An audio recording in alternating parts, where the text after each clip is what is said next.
Some of you now know why I'm interested in the solid shampoo market. It's an incredible marker of the environmental transition.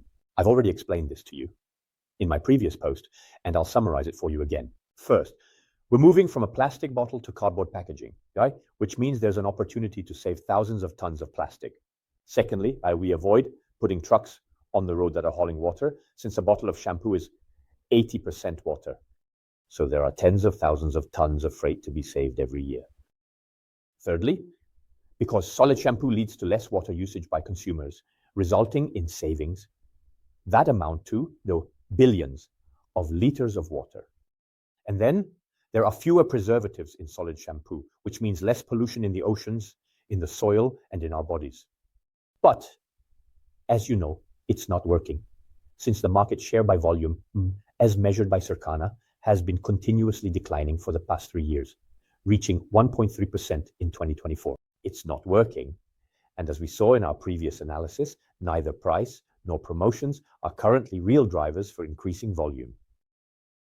So today, we're going to focus on another variable that retailers can control, the assortment.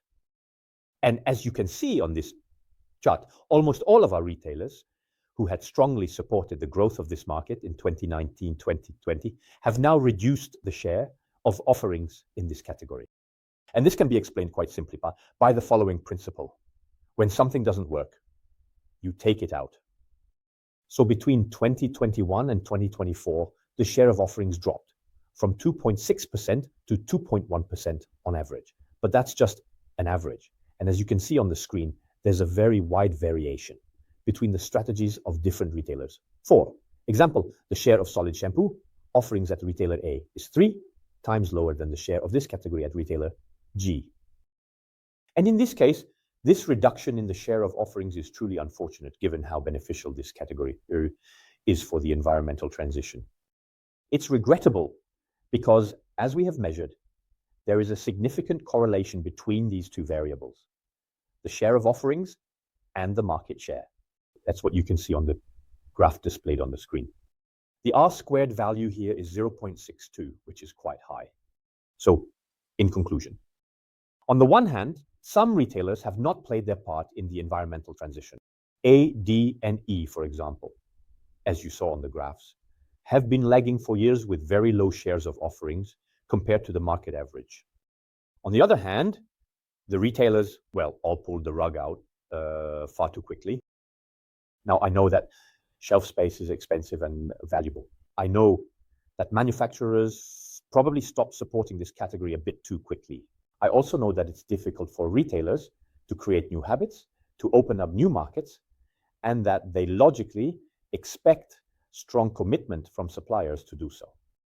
But given what's at stake, patience and determination would have been essential, especially since gaining up to 2 points of market share in value with products that are barely supported by manufacturers is a sign. It's a sign that people are buying, and more importantly, buying again. So it's not a weak signal, it's what you call an established opportunity. And reducing the range of products, doomed the potential growth of this category. And that's really a shame for retailers because, as we saw in my previous post, where I highlighted the relatively low price elasticity of demand, retailers have an opportunity to achieve significant margin growth by supporting this category. In any case, once again, and through demonstrating the influence of product assortment on market share, we have established the power that retailers hold for a more sustainable world. So my next analysis will focus on the placement strategies for these products by retailers, or rather, on the big mess in these placement strategies. And it's going to be eye-opening.